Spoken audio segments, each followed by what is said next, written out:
Welcome back to On the Volley and our Celtic edition. Now I'm here today, okay, to talk about what I call rumours and speculation. Yep, you got it, transfers. Now, you all know, I've said this so many times, yeah, I hate talking about transfers until the deal is done. And as you've seen, since the end of the season, as soon as the transfer window opened, I haven't been doing any videos on transfers because I knew there was going to be so much rumours going around, and there still is. So, you know, you can say to yourself, well, okay, then, right, fine. So why are you doing it? Simple. We're coming to the back end of the transfer window. And, you know, the transfer window finishes on the 38th at midnight. It's the 23rd today. So I think we're going to see a flurry, not just with Celtic, but across the board of transfers going in. You know, I mean, I follow Ange Postecoglou and Spurs. Loads of rumours and speculation there as well.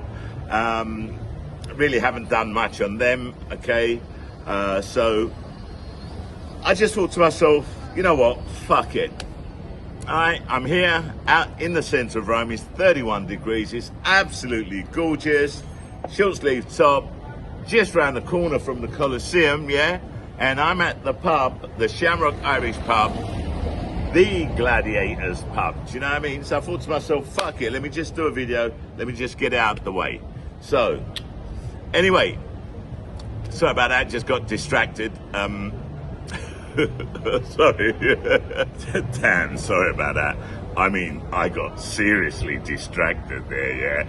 And it just naturally came out, and she turned around and smiled at me again, do you know what I mean? Now, I think she's with her boyfriend, so, you know, I don't do that. I don't go there, do you know what I mean? I'll have a banter with them and all that, yeah? But I'm not going to put myself in, you know, in the middle of a relationship and try and fuck it up. They're on holidays, you know. I'd just have a laugh with them if they did come to the pub. Unless, obviously, it's a brother, but I don't think so. Anyway, as I was saying, transfers, okay? Rumours and speculation, because that is what it is. Now, I've read that we're in for Owen Beck, okay, the 22-year-old Liverpool left back, okay, if I'm not mistaken. And we want to get him on a permanent deal. Again, that's what I'm reading. Is it going to happen? Isn't it going to happen? I don't know. It wouldn't be a bad signing, to be totally honest. From what I've heard of Owen Beck, I hear he's quite a decent player. He's a good one for the future as well. And we do need a left back, yeah? We do need one as cover. So, you know, it'd be a good investment. Then there's this Truston guy, okay? Yeah, I'm not going to go through all of it. But what I will say, what the main thing is, Matt O'Reilly, it's just gone so quiet at the moment, yeah? But don't let that fool you, because what I hear is Matt O'Reilly's training, he's going to be in the team against St Mirren, you know, and basically, that is what they're saying at the moment. But don't be surprised if he's left out the team against St Mirren, because we don't know how far the negotiations are at the moment. But I said this at the end of the season, I said this in January, Matt O'Reilly is definitely going to go. And I'll be very, very surprised if I'm wrong. I'll be very, very surprised if Matt O'Reilly is still a Celtic player at the end of the transfer window. I just can't see it. I can't see it.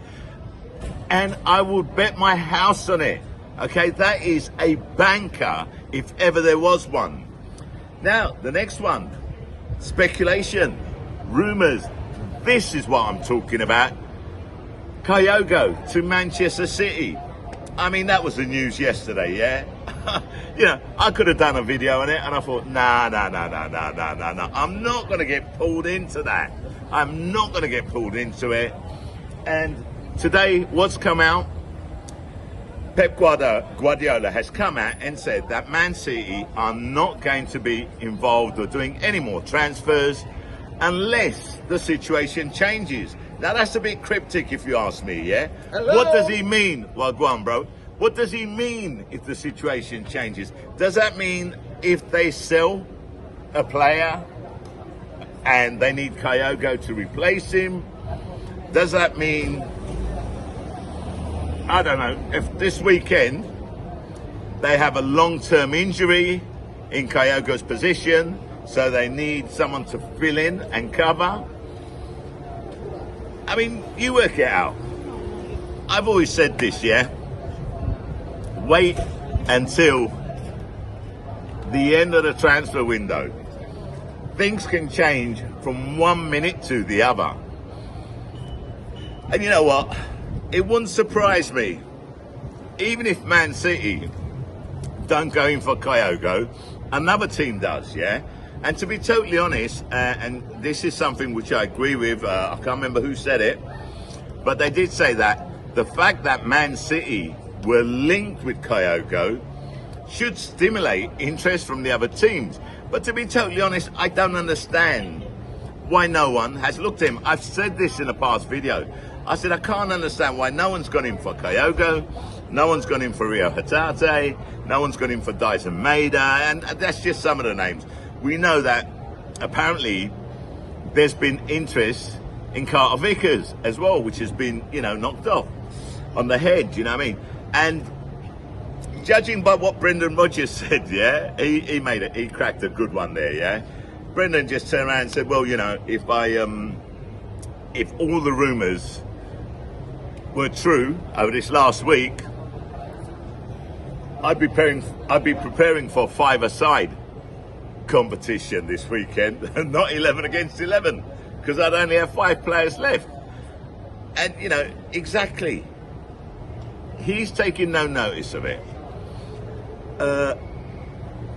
But I am still worried, because I honestly can't believe that no one will come in for Kyogo.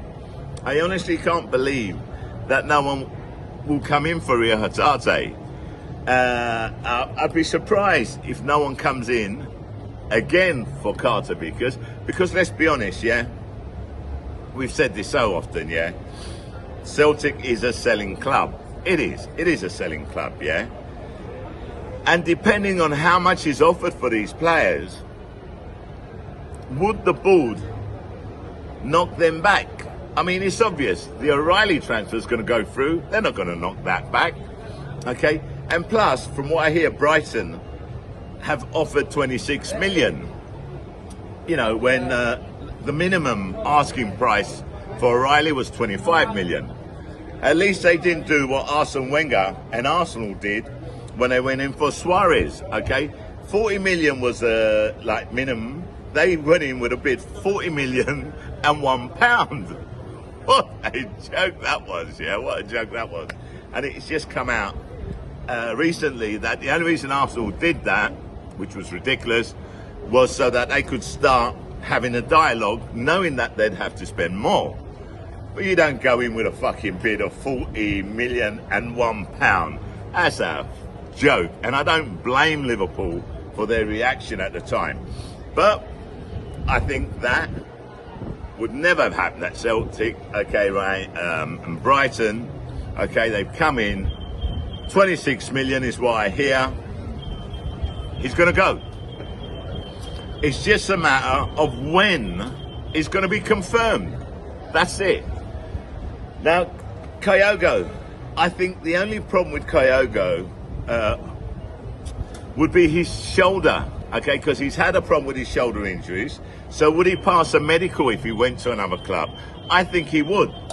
And then if you go and look at the praises and how he's been talked up by Ange Postecoglou, Iniesta, who he played with, and so many other people, I can't remember all their names, it's like, you know, it's a no-brainer. It's a no-brainer. But I'll tell you what, like I said, I don't want to lose Kyogo. The Celtic fan base don't want to lose Kyogo. But we should be prepared for it, because it may well happen, okay? I'll be very surprised if it doesn't. We should be prepared for a bid for Rio Hatate. I'd be very surprised if a significant bid didn't come in for him, and I'd be very surprised if a significant bid didn't come in for other players at Celtic. Yeah, so it's going to be a question is how many players, if these significant bids come in, and remember, rumours and speculation at the moment. Okay, nothing. It's just me, how I'm looking at it, how I'm thinking, and my opinion here. Yeah. Do we have a plan B if we were to sell off some of these players? Have we already identified players that we want to buy and bring them straight in? Are we going to be left, scrambling at the end of the transfer window on the last day, just, making acquisitions for the sake of it, just to, satisfy, if you like, for lack of better words, the fan base? Remember something, that's what Celtic used to do in the past, before Ange Postecoglou come in. And then when Ange came in, they did their transfers early. It's not happening today. It looks as if, Brendan isn't really being given the backing which he was led to believe, from what I hear, would happen. So, again, like I said, I don't see a problem for us for this season, in the domestic league. I think we've got that under wraps. And, they made a question, if we got rid of Kyogo and Matt O'Reilly, do you know what I mean? How would we get on? Would that, bring us down, and give them lot down the road a chance to be on the same level playing field? I don't think so. To be totally honest. But I don't even want to be in a position to see it or put it to the test. Do you know what I mean? So, look, like I said, it's like all I've talked about at the moment is nothing. I mean, what have I said? Absolutely. I mean, I've just been, talking about rumours, speculations. The only reason I'm doing this video is because we're coming, like I said, to the back end of the transfer window. The only person I'm certain of, is Matt O'Reilly. He's gonna go. Will we get Owen Beck? Will we buy any of the other players? I don't know.